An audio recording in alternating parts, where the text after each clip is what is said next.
अखिया लड़ल बजब से दिल में करार नइखे।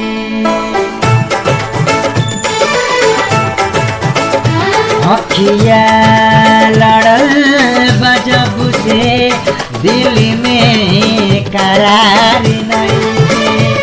अखिया लड़ल बजब से दिल में करार नइखे। हम कैसे कहीं हमके तोहरा से प्यार नइखे।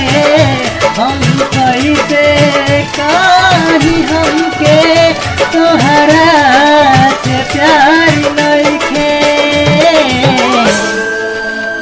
अखिया लड़ल बजब से दिल में करार नइखे। अखिया लड़ल बजब से दिल में करार नइखे। भैया हमने नीतीश यादव अगर वक्त लागता कि हम अच्छा गावत तो हमारे सपोर्ट करी और लाइक सब्सक्राइब और ज़्यादा से ज़्यादा शेयर करी।